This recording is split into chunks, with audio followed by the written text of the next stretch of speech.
Welcome everyone. Welcome back to my channel, that is CVR Education. And ఈరోజు వీడియోలో నేను Linux introduction చెప్పబోతున్నాను. So Linux ఆపరేటింగ్ సిస్టమ్ని మనం ఎక్కడెక్కడ యూస్ చేస్తాము అండ్ ఎందుకోసం యూస్ చేస్తాము అని చెప్పేసి, అండ్ మనకి విండోస్ ఉంది కదా, విండోస్ అండ్ లైనెక్స్ ఆపరేటింగ్ సిస్టమ్కి డిఫరెన్సెస్ ఏంటి అని చెప్పబోతున్నాను. So what is Linux operating system, where we can use Linux. So it is used in portable devices, so like cars, electronic gadgets. So మనం ఇప్పుడు వాడుతున్న మొబైల్ ఫోన్స్, సో పోర్టబుల్ డివైజెస్లో use చేస్తాం అన్నమాట. So home automation like TV, AC, washing machine, fridge. And ఇప్పుడు present Android operating సిస్టంలో mostly ఈ Linux operating సిస్టమ్నే యూస్ చేస్తారు. And artificial intelligence, so day by day మనకి కొత్త కొత్త టెక్నాలజీస్ అయితే వస్తున్నాయి. సో ఆర్టిఫిషియల్ ఇంటెలిజెన్స్ అన్నది one of the most important technology. So ఇందులో కూడా యూస్ చేస్తారు. అండ్ మిషన్ లెర్నింగ్, సో ఇప్పుడు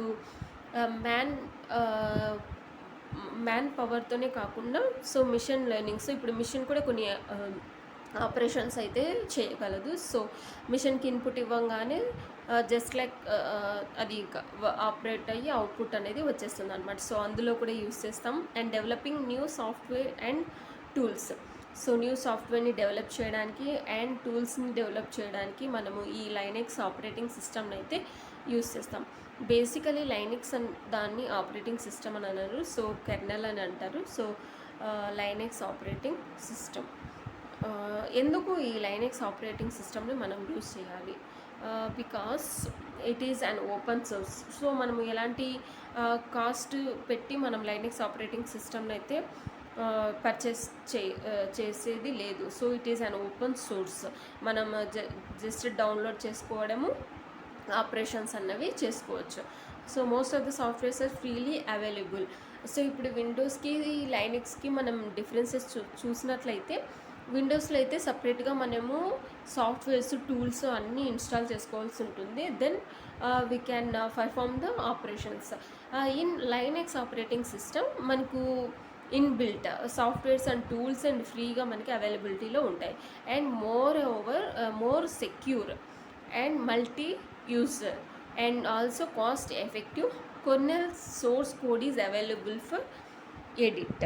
అండ్ సింపుల్గా మనము ఈ లైనెక్స్ ఆపరేటింగ్ సిస్టమ్ని ఎక్స్ప్లెయిన్ చేయాలి అంటే, it is an operating system where users can access the source code and can improve the code using the system. This is the definition of Linux operating system. So మనము లైనెక్స్కి విండోస్కి differences చూసినట్లయితే, Linux అన్నది multi user, it is only made for million users. And విండోస్కి వచ్చేసి only user friendly users. And ఇక్కడ మనము విండోస్లో వచ్చేసి made for personal operating system like personal computers. మనము విండోస్ అయితే కంప్యూటర్స్ పర్సనల్ ఆపరేటింగ్ సిస్టమ్ అన్నది విండోస్. సో అండ్ లైనెక్స్కి వచ్చేపాటికి ఇది మిషన్ యూజర్స్. సో ఇక్కడ మనము హోమ్ ఆటోమేషన్లో యూస్ చేయొచ్చు, పోర్టబుల్ డివైజెస్లో యూస్ చేయొచ్చు, అండ్ మల్టీ గ్యాడ్జెట్స్లో యూస్ చేస్తాం ఈ లైనెక్స్ ఆపరేటింగ్ సిస్టమ్ అన్నది. అండ్ ఆల్సో ఇది మోర్ సెక్యూర్. అండ్ మనం యూస్ చేస్తున్న ప్రతి వాటిలో కూడా మనము ఈ లైనెక్స్ ఆపరేటింగ్ సిస్టమ్ని అయితే యూస్ చేస్తాం. సో ఇది లైనెక్స్కి విండోస్కి డిఫరెన్సెస్. లైనెక్స్లో ఇన్బిల్ట్ ఉంటాయి టూల్స్ అండ్ సాఫ్ట్వేర్స్. విండోస్కి వచ్చేప్పటికి మనము సపరేట్గా డౌన్లోడ్ చేసుకోవాల్సి ఉంటుంది softwares and tools, and then we can perform the operation. So ఇది లైనెక్స్కి విండోస్కి డిఫరెన్సెస్. సో ఇది Linux introduction. Thanks for watching.